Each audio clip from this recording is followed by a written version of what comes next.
Yo, what's up everybody? Welcome to my third map review. This is on Thayic Stronghold, my second favorite map in the whole game. The next one is actually my favorite one, that's Fallmire. But before further ado, let's get into it. If you want to win on the first objective, plant explosives at the watchtowers.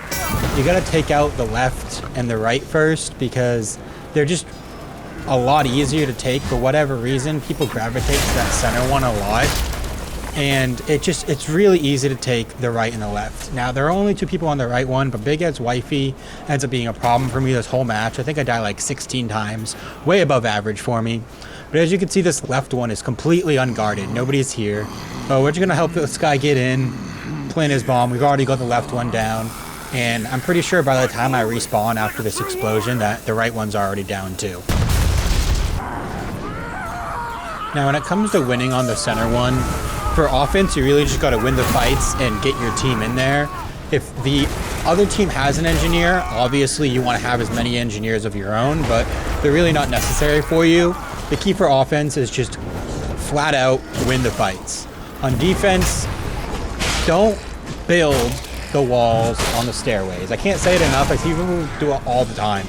Use those stairways as a natural choke point and build around the edges where they can come in on the flank that end up going unseen all the time anyways. It's just an easy way to get barrel carriers to walk in exactly where you want them to and feed you free kills. If you do this, I promise you it's going to be a lot harder for Masons to get in, especially with it being a public lobby, that all the brain-dead players are just going to try to jump over where the ballistas are, or they're going to walk in through the steps because they're open. So your team could just sit there, hug those choke points, no one's got to get in, and you'll win on this first objective as defense every single time.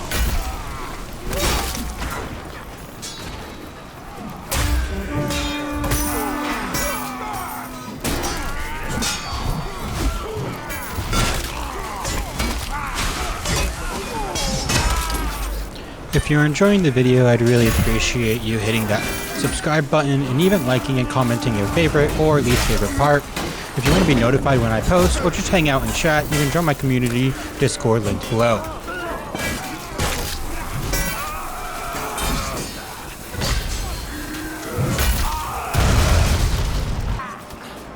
Now, winning on the catapults as Mason, it really can come down to just winning your fights. But realistically, it comes down to obviously winning all three catapults, right? The center one is the easiest one to win and control as Mason because that's the one closest to your spawn. The right one is the one that Agatha actually wants to control because then they can use that to hammer down the Mason spawn or the two hills where the Masons they enter on. Winning the fights on those two sides will automatically give you control of the center one because it's farther back.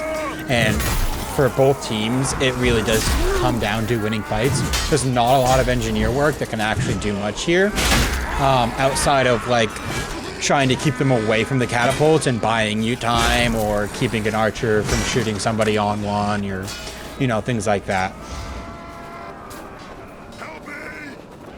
It's actually pretty rare that you'll see me loading a catapult for somebody, simply because I'm far more useful actually out in the fight, but these two dimwits couldn't figure out how to load a catapult.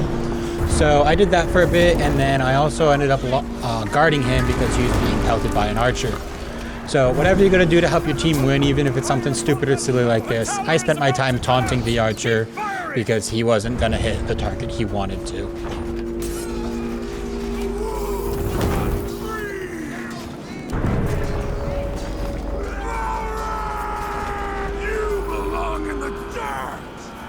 Shiver and shake, you coward!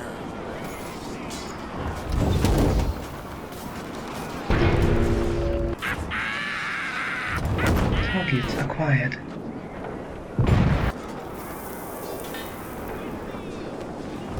Targets acquired. Alright, so there's a couple things you can do to win on the banners as offense. One of them is launching yourself into the fight with the catapult. You can do this by standing on the catapult when it's fully cranked and then hitting where the guy would stand to launch it. That'll launch it all by yourself. Or you could obviously have a loader, and you being the loader, and then somebody launch you up for you. Or you could do what I do here. You just walk in the back door off to the left side and you hit it when no one's looking because it's so easy. Nobody caught me doing this. Those two guys are preoccupied in the fight. Run into Big Ed's wifey again here, and I'm pretty sure I end up dying soon, but just keep going in that back door over and over. You'll end up getting all of the back banners, and you'll end up getting the center banner in the middle of the fight. So the only ones that they can really defend are the two up closer to the wall.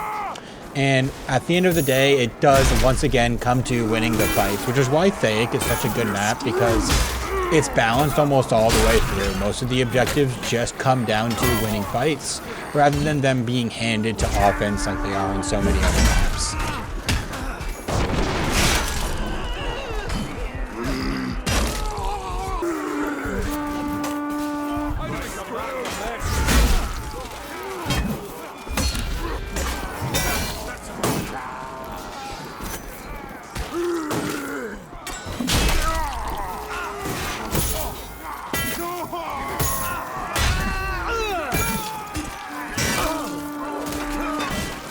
Now the drawbridge is pretty much going to come to the same thing as all the other objectives.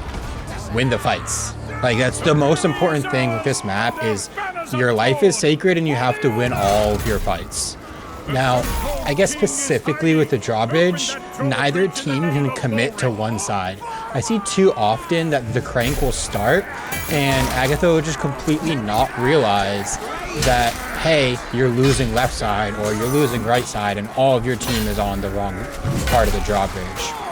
So that's a big problem.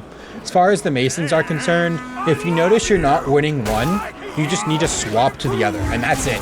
Oh, hey, we're not winning right, let's go left. Oh, hey, we're not winning left, let's go right. You do that, and you win the fights, you'll get the objective. Now, you'll see I put up this vote kick here. This player was actually rather new, but if you notice, he has 200 team damage, and that wasn't all on me when he was just hitting me in the back with not even an enemy in sight. So, where I do kind of feel bad, it is pretty much deserved.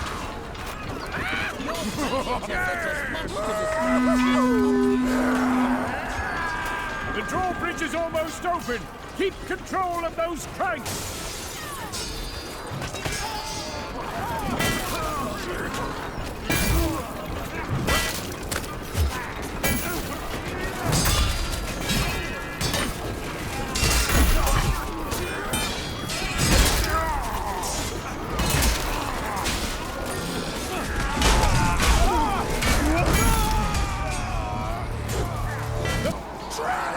What do you guys think you gotta do for this objective? Go ahead, pause the video, make a guess, and when you come back, I'll let you know what the answer is. Win the fights. Now, Agatha can do a little bit here and build around the sides and where the little church area is off to the left to try to force you to go up that center stairway, which will honestly for the most part work because the majority of players are just going to charge directly in and not take the flank like I'm doing so right here. But that's really all you can do. The courtyard, it's a kill objective. Kill the enemies, don't die your stealth while staying on the objective. It really is just that simple.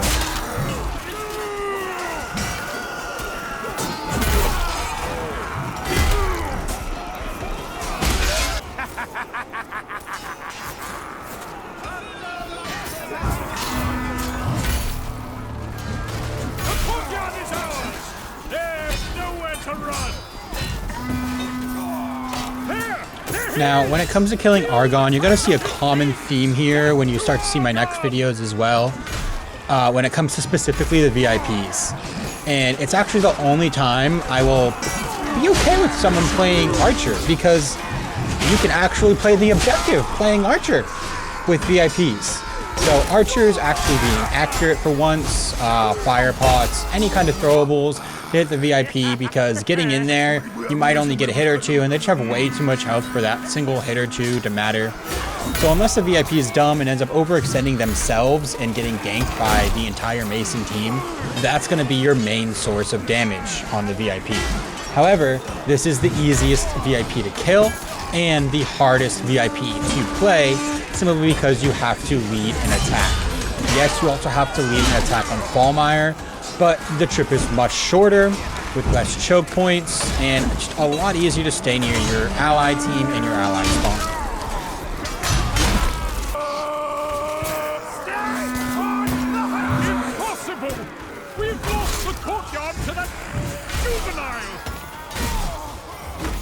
Now you notice those 2 team kills that I just got there. Please, please, please do me a favor. Do not just lay there if you get downed, and don't try to punch the enemy either. Turn around, crawl away back to your team, and hope to dear God that you can make it and live another day. Because those 2 team kills, 100% on the 2 people that I just killed. They're laying in the middle of a battlefield. What do you really think is going to happen? As far as playing Argon as offense, it's really tricky. I hope you can win a lot of 1vx's and with minimal footwork, because what's going to happen is your team's going to be right up your ass.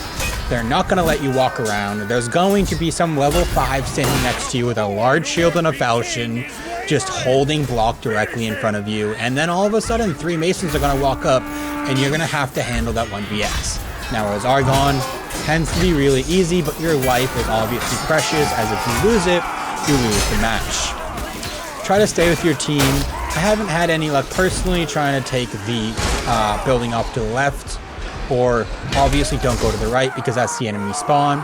So taking the bridge, staying with your team, don't get into 1vx's is the best advice I can give for winning as Argon. This guy, he figured it out.